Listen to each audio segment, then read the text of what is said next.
a phone call. Hey, I'm so-and-so. I don't have a realtor. I prefer not to work with realtors. Can you show me the property? My answer, no. Their faces, shocked.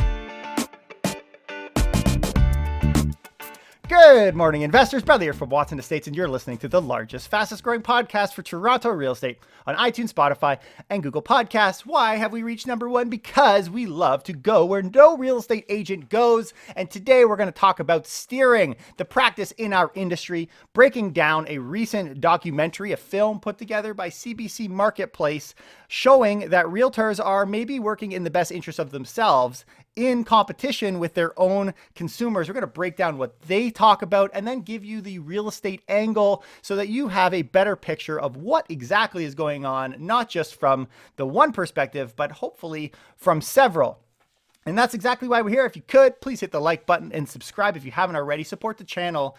And you can tag us at Watson Estates if you share this on Instagram. I think as this conversation is a hot topic, as many people have reached out to me to put something together talking about this, I'm excited. I really am excited. It's not following any specific news. It's actually following a very hot topic. And that's what we're going to do today. But before we get started talking about all the spy talk, we need to come up with a spy name for you. And here's how you do it. First, you come in with your last name, followed by a brief pause, and then you say your first and your last name. So something like this. It's Estates. Watson Estates. I do get a message from people saying, hey, Watson. Some people think my name is Watson. It's not. It's not. You have to jump back to the beginning of the video to find out my true and real name, my alter ego. But today we're going to break down for you what it was covered in the film. It was a good little watch. It was under 30 minutes. It was a show. And that's exactly what we're going to start with before jumping into the outside perspective. I think we need to really understand how the industry works. Maybe it's not necessarily the problem, but maybe it's a cause of a problem, and how you as a consumer can protect yourself from these practices in almost a foolproof way.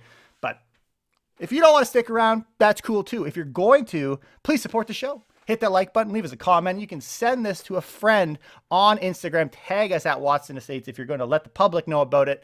And here we go. What exactly is happening? Well, the whole documentary or the whole series or show talks about for sale by owners, people who want to go it on their own and sell their property on the open market. What they're doing is they're offering a lower commission.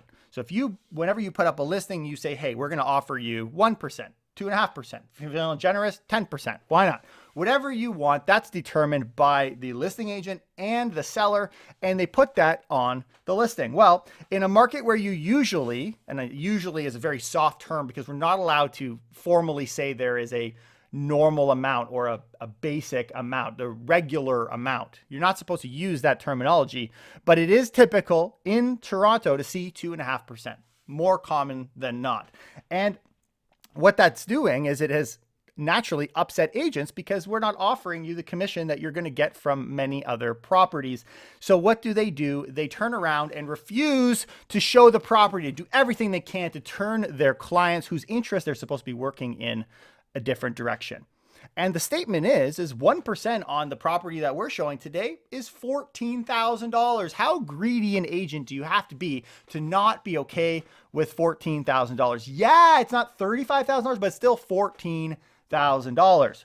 What this practice is called is something by the name of steering. You're steering your client away from something in your own interest, not theirs.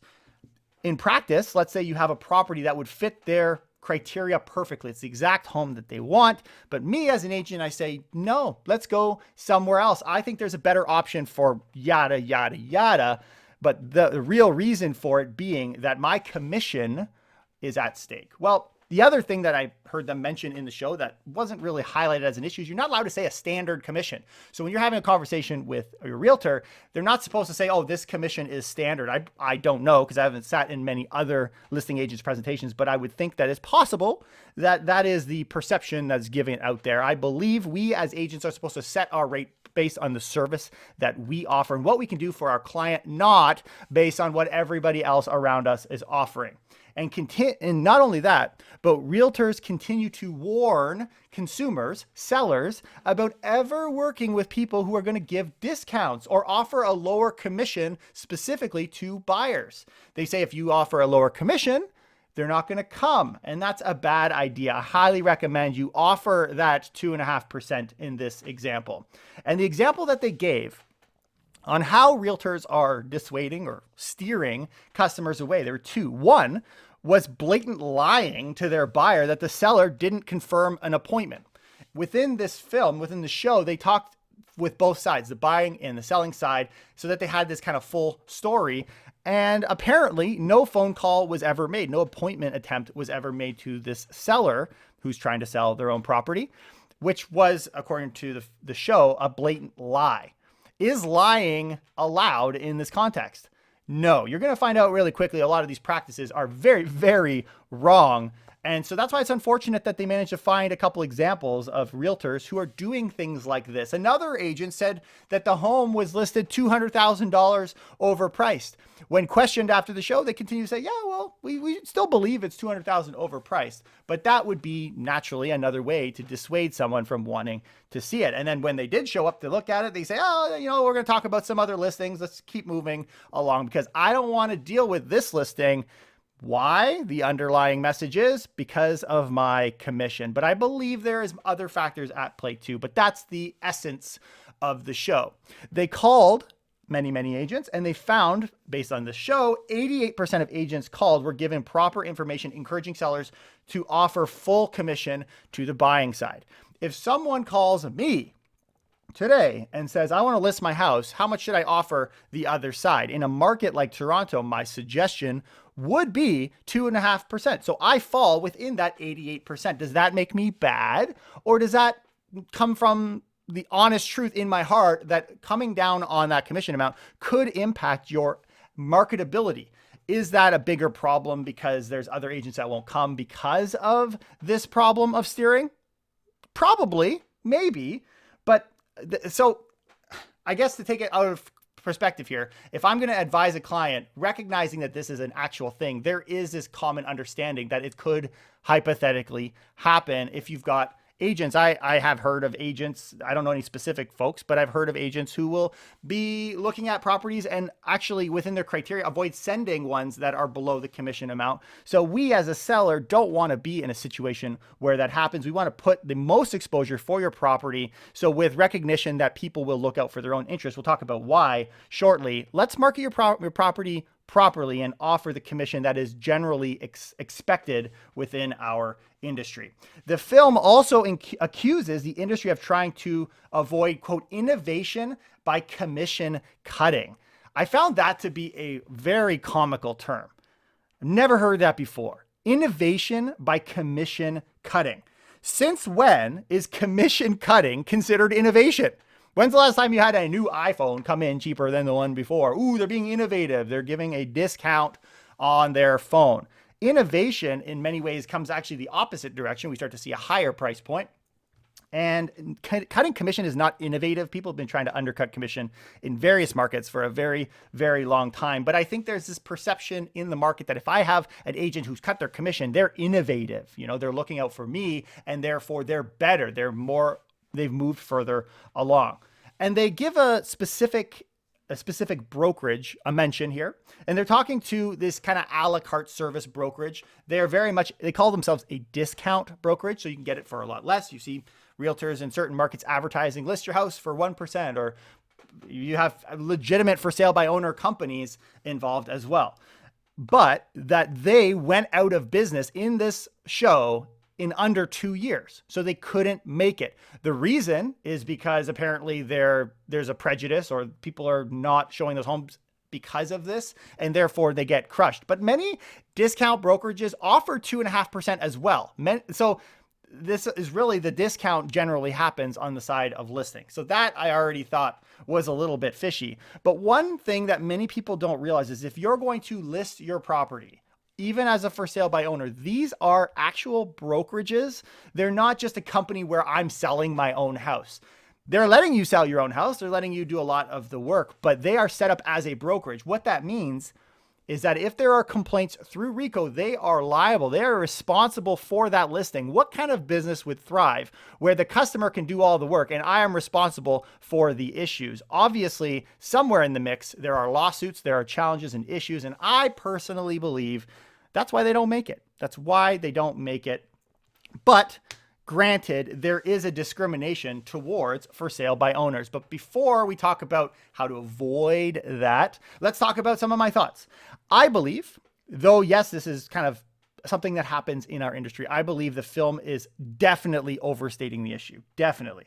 Local markets outside the GTA, for an example, offer 2% to buying agents. So yes, we see 2.5% locally, but 2% is further in the suburbs. So it is common in certain markets to have a lower percent. Whatever that percentage is somewhat arbitrary and dependent on how the market dictates and what agents are willing to accept and I guess consumers are willing to accept. But what happens in those scenarios, in those markets, it's been my experience that they are offering less of a discount on the listing side. Listen, folks, when you're negotiating your commission with your sellers and buyers, which is many, right? You're dealing with both sides. The discount that is offered usually is offered on the side of the listing, if there is one, with an expectation that I'm going to help you on the purchase side as well. So if I'm going to get less commission on the buying side, then I would be less willing to give a discount on the listing side. So we're really moving commission around, even in those markets. To say we're going to only offer 1% to buyer agents, even though the buying side is far more difficult these days, maybe agents don't even want to represent buyers anymore. Good luck with that. But all we're doing is we're going to essentially remove those discounts that consumers have happily enjoyed on the listing side with various brokerages in the past. And in this market, it isn't unusual to see homes selling 50 to 100,000 between the highest price offer and the lowest price offer. It's why I believe blind bidding is a bit of a joke and should maybe be addressed. And for that same reason, when we're dealing with, it's only 14,000 commission or 25,000 in commission, whatever that number looks like, that is pocket change in a market where the numbers can get into several digits.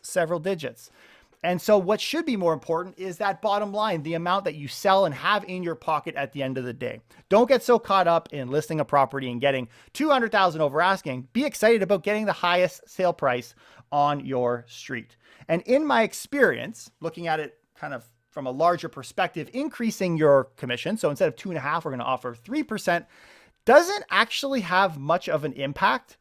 And the reason is because people seem to, by people, I mean real estate professionals, if they're going to avoid something, is more likely if it's lower, then they're going to go running out looking for listings that are higher. And having a higher commission is not all that common generally speaking, unless it's something that there's an urgency to sell. So we're going to get you a 3% if you can sell it in the first 30 days. Otherwise, we're going to drop to 2.5%. I haven't found that practice works, but there are folks who do it.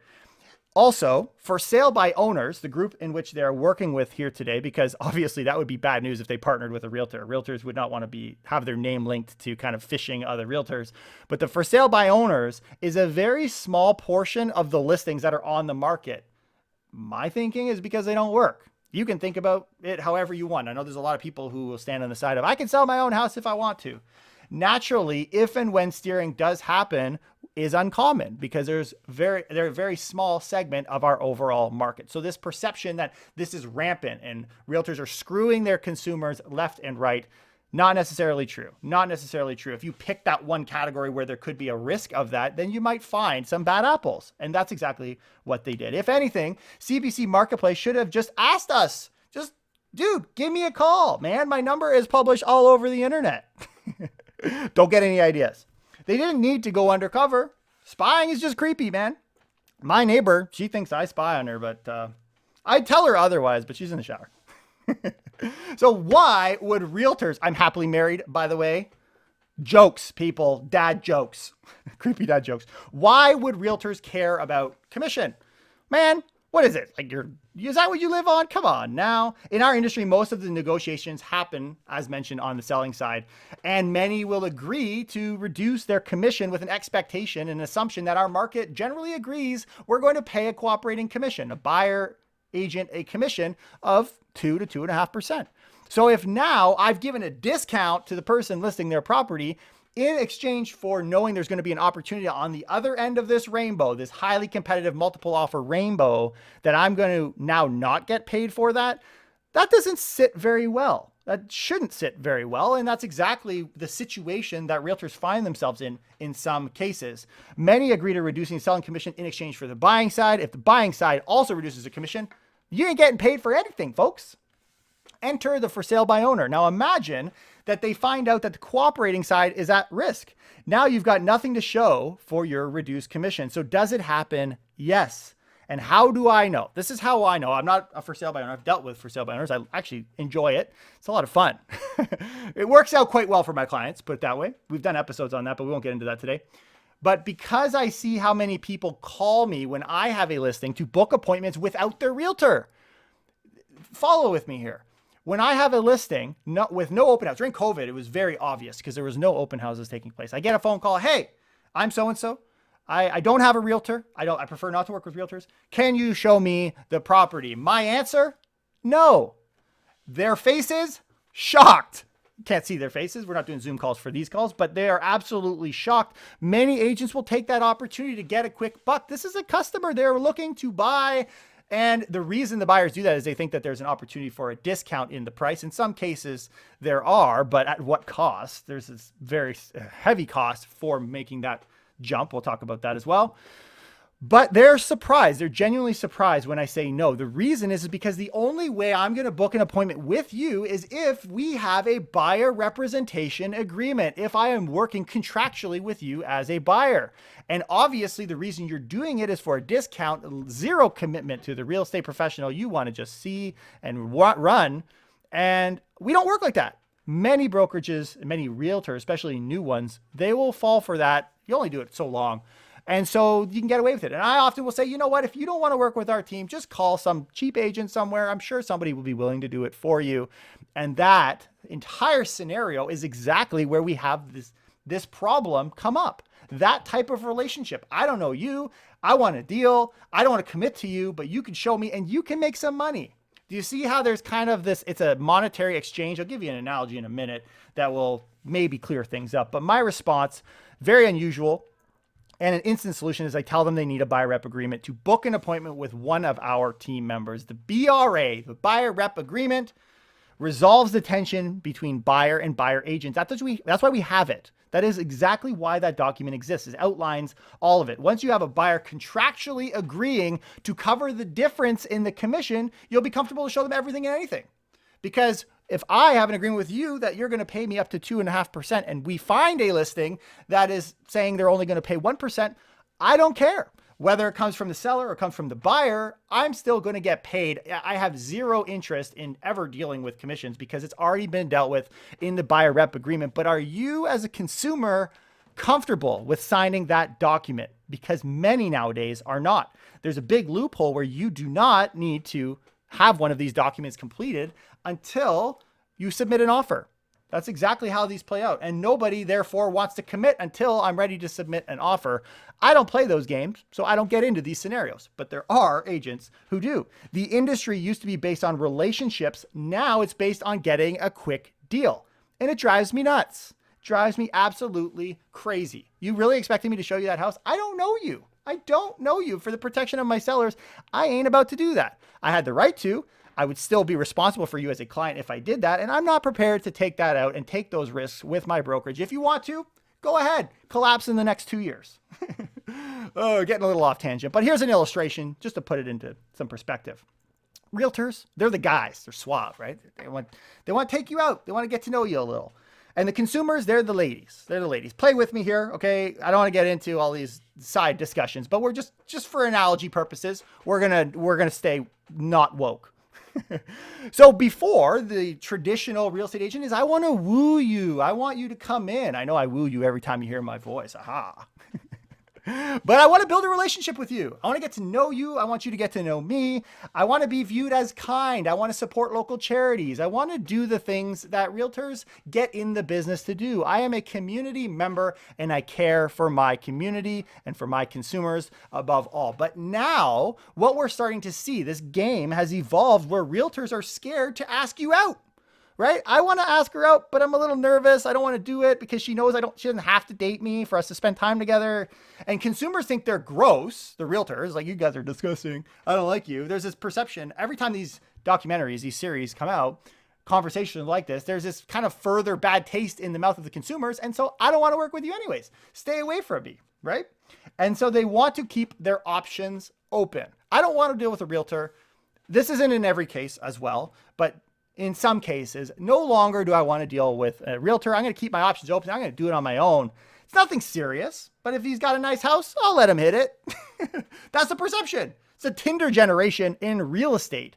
And it's this vicious circle. We need to normalize the buyer rep agreement once again. I feel like that is contractually, even though there's nothing sexy about there's nothing sexy about filling out documents saying, I'm going to keep my money. I forget the name of those things. You know what I'm talking about. You rich folks out there. But I got to protect my assets. Protect my assets first, then we'll deal with all of those things. And the buyer rep agreement contractually is what kind of sets the tone for that. Even though it doesn't seem sexy, it is, and it does. That's exactly what it does. That's why we do it from day one. I won't show anything until we have a buyer rep agreement. Unpopular opinion. But legally, the buyer agent should be representing you with or without a contract. So even if we don't do a buyer rep agreement, I am still, if I'm acting as if you are my client, I need to work in your benefit, which is a very risky thing to do as a realtor. That's why I don't understand why they wouldn't just get it in writing to outline that relationship with complete clarity. But realistically, until there's a promise of their commission, in other words, like, we have it under contract, you're going to protect my commission. I'm going to protect you. You're going to protect my commission. Unfortunately, it's tempting for people to just worry about themselves first. You didn't worry about me. I'm just looking to get a deal. I won't worry about you. Not a good thing. Not a good thing. Illegal. Once again, I will say it is illegal, but there's a temptation there for realtors to do it. You didn't commit to me. And so I'm just looking to protect and look out for number one. Buyers aren't required to sign a rep agreement until preparing an offer. And so some realtors, they don't have the confidence to ask it up front because they don't, I don't know, for whatever reason, they're a little scared, little pansies. But I know there's a lot of realtors, I'm offended by that. That's okay. I'm not here to not offend people. Maybe. We're trying to play safe here. I'm really screwing myself over. I'm going to shut up now. But so what happens is if we don't have a buyer rep agreement, again, a tendency, not in every case, I'm not going to say this is a blanket, but in some cases, realtors, it would make sense that they would just find a property just to get an offer in as fast as possible. Because if I can draw up an offer, I've got you under contract. That contract goes beyond that offer when I know you're going to lose because there's 15 offers. At least I got you under contract. And if you want out, well, you have to take that up with my broker of record. He's going to connect you with someone else in my office, and I'm going to just kind of tie you up within that contract. That's kind of the perception. There's no real relationship. If you had a true relationship and you got into an agreement with someone, they would be honest and say, you know what? If it's not working out, if we have issues or, we're not jiving, then let's work together. Instead, they're approaching it like, you're under contract. I'm going to lock you up and you're not going anywhere. And they're really just there is a little bit more of a free for all. And it could have been completely avoided. That's the tragedy of the whole thing. But also for sale by owners, sellers selling their own property can be a headache.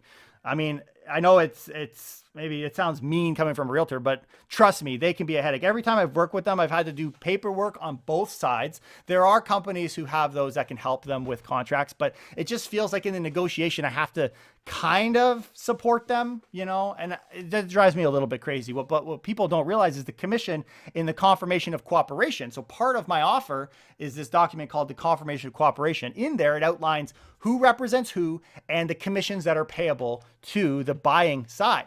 Because that's part of the offer, that's negotiable. That is negotiable, which when I'm bringing a buyer, even if you advertise it at 2.5%, I don't want the threat of knowing you're going to influence or change that on me last minute as part of my deal. That's not nice. And it's going to pin me up against my customer. I'll give you an example. Let's say someone's going to submit an offer and they say, you have to give me $800,000. And we all know as a for sale buyer, it's probably overpriced, right? $800,000 is not even that. But if you can get me $800,000, I'm comfortable to pay you 2.5%. Everything below that, you got to take that out of your commission. Now what they've done, and trust me, I'm not just making this up. This is a scenario that some for sale by owners try to pull. And if I wasn't under contract, I would be insulted and that would suck. And people don't want to deal with that head on. Because I have a contract with my customer, now I can say to them, listen, Every dollar that comes out is coming out of your pocket. Now we're on the same team again. Hopefully that contract is cleared up for you a little bit, but these are some of the games that are pulled that don't really happen. I have not seen that take place as much within real estate professionals, but it happens a lot in the for sale by owner world. But nothing to protect commission, plus more work on your end, plus the threat of getting your commission cut last minute equals realtors avoid getting into those types of deals, which makes them feel offended because now they're blacklisting my property, as the show would say, and they're not even looking at it. And they don't even know why. And hopefully today on our podcast, you're getting a little bit of a sense as to what are all of these extra factors that are playing into the decision for the realtor to ultimately reject or work against their client. But it creates an amazing opportunity for buyers. Here's the fun of it all. Fun because I'm a little strange, fun in my own way. Because of for sale by owners, they are vicious and they can be very challenging and angry. And so, I mean, there's a reason they're listening to this. Also, they don't naturally like realtors. And all the realtors are doing is knocking on my door to try and get me to list with them anyways. I don't like those guys. In that framework with realtors avoiding, that is a tremendous opportunity for you as a buyer who is backed with a buyer rep agreement with myself or our team as an agent, because now as we're approaching the table, we are a unified team approaching a deal with very, very low exposure, and therefore an opportunity for us to get a price in a market like today. If that's an in for you, that's a slam dunk. But it's not just for sale by owners. I don't want to just put this, even though the show specifically highlighted that. It is also realtors where we can see a clawback sometimes of commissions too. Some brokerages will put it right on the listing. They'll say, if someone shows up at our listing and I have to show it as a listing agent, then I am going to take 1% of the cooperating commission.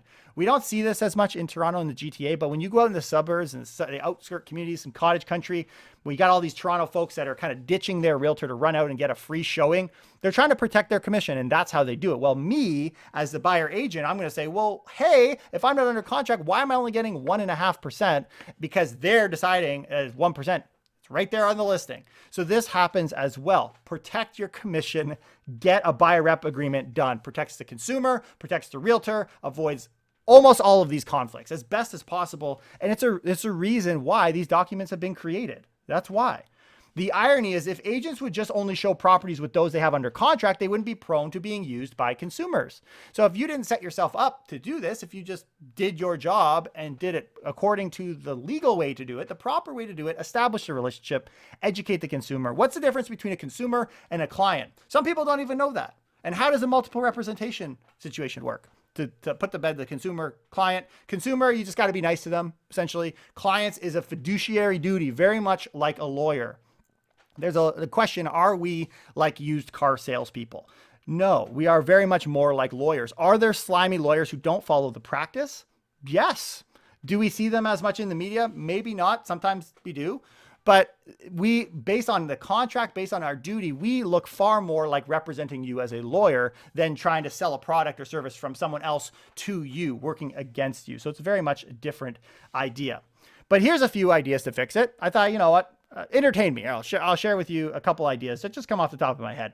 Why don't we mandate that buyer agent commission amount? Instead of saying it could be 2, it could be 2.5. And instead of refusing to allow anyone to say this is the regular commission, I know they don't like to do that. Why don't we just set a number?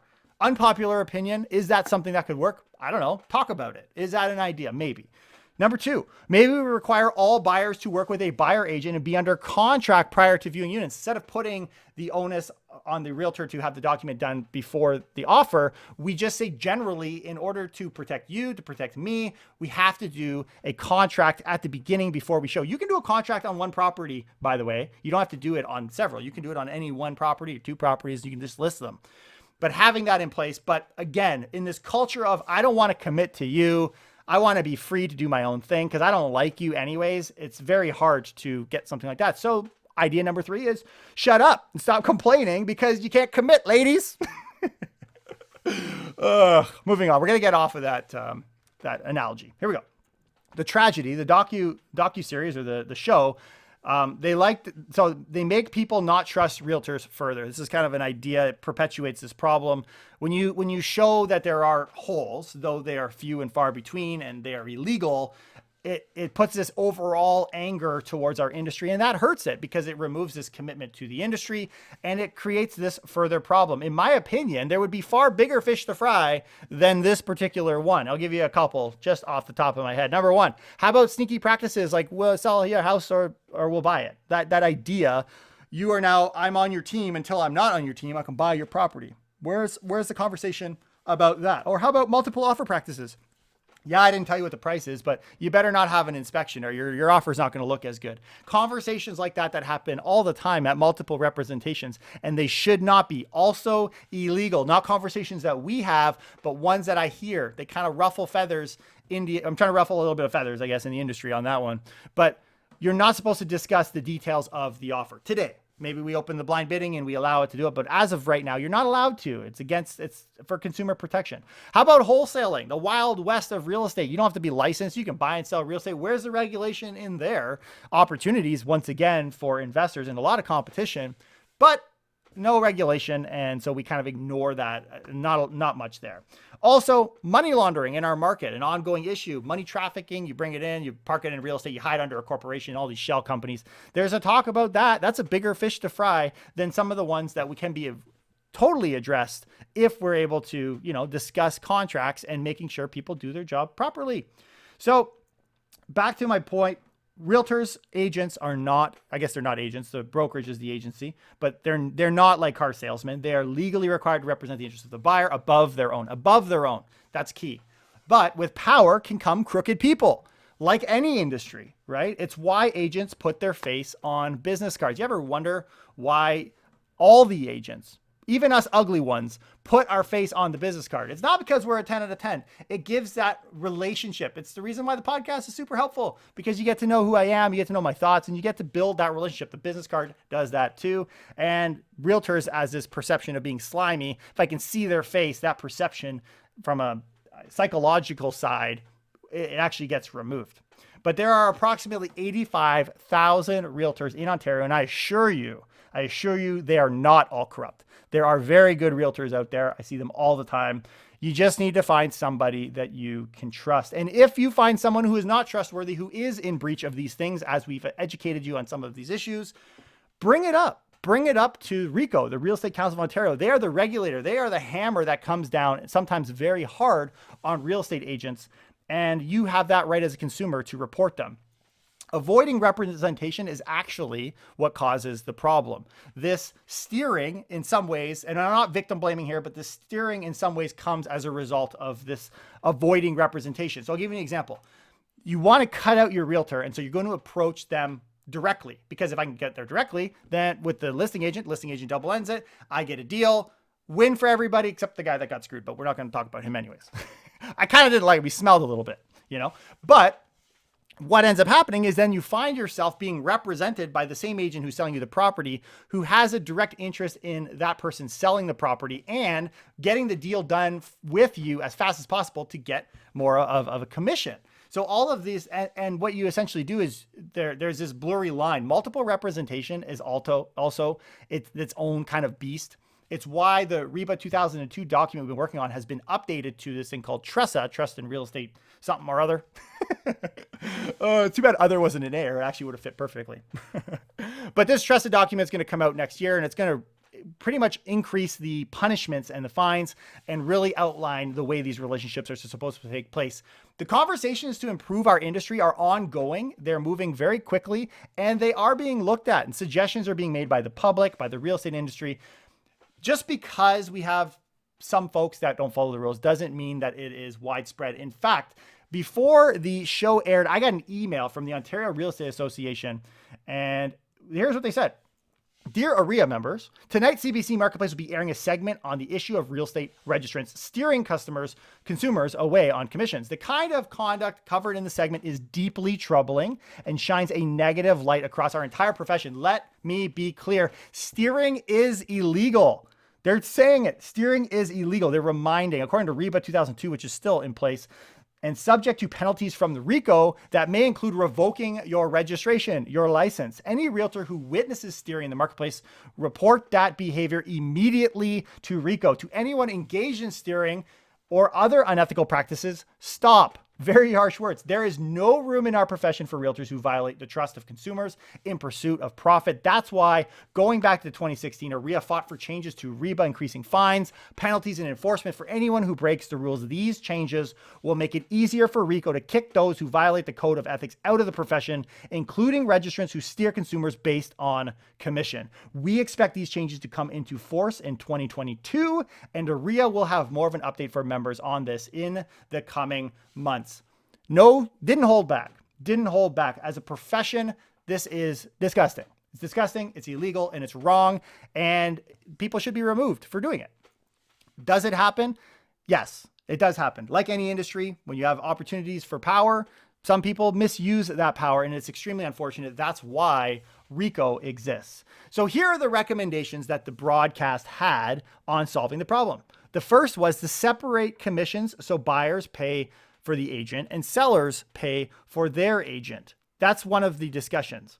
And with the BRA, when we come up to a house where the commission is lower than what we agreed to, we would just cover the difference. So in a sense, that's already the case if we were under contract. But instead, we're going to jump to a situation where the buyers are going to now pay for the buyer realtor. Here's where I see this being an immediate issue. And I know there's many behind this too.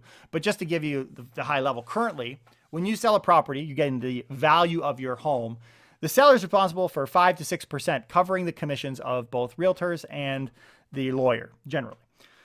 Buyers are responsible for closing costs, the biggest of which is the land transfer tax and their legal bill, which can run between 2 to 3%, 3% more. So if you're in Toronto, because you got a double land transfer tax, just general numbers.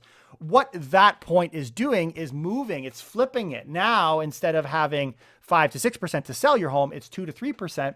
And to purchase a home, it goes up to 5 to 6%. And I don't think, if we look at it from a market perspective, that adding that bill to first-time buyers, to buyers in general, is going to necessarily help the consumer. This proposal, in essence, would flip those percentages around and doesn't necessarily mean a decrease in commission. In fact, in some cases, though I don't think it'll probably be rare, but in some cases you could charge more of a commission. You can do that now. Commission is negotiable. This is what's crazy, even at the time of the offer. But I don't think it's going to be appreciated by first-time buyers. I don't think it's going to encourage people to continue to invest in real estate moving forward. And I don't think it's a good idea. But the second one, not so bad. They recommend an independent committee review the industry from coast to coast. Interesting. Because we already have that. It's called the Real Estate Council of Ontario, right? They're looking at it in Ontario. Maybe they're saying at the national level, we need something. Sure, go for it. Add another committee, spend a little bit more money, investigate it. But I'm all for improving the system, but I do believe that the holes that are there with a proper education, I think there's some smaller tweaks that can be done to fix things. And ultimately, you, in protection of yourself, share this with your friends, by the way, because I think everyone needs to know this as they're entering the real estate market. But you, with a buyer rep agreement, can, as much as possible, protect yourself, protect your agent, develop a relationship with someone who is trustworthy, professional, and ethical. And you shouldn't have these problems. At Watson Estates, our hands are clean. If CBC Marketplace wants to spy on us, we'll be in the bathtub avoiding dirty practices. Dad joke warning. You know what you call a spy in a bathtub? Bubble 07. I hope you guys learned some stuff. Thank you for recommending this as a topic. It's a timely one. It's a good conversation. Hopefully you learned some stuff beyond just the hype that's out there on CBC. I know when I saw it on YouTube, it was more than 250,000 views. So there's a lot of attention and conversations that are happening. And hopefully it doesn't create an overall distrust for the industry, but that people can recognize there is a way to punish these individuals, and that, there are ways around it. There's ways to protect yourself. If you could, support the show, hit the like button, leave us a comment, and we'll see you guys next time. Take care and keep it real.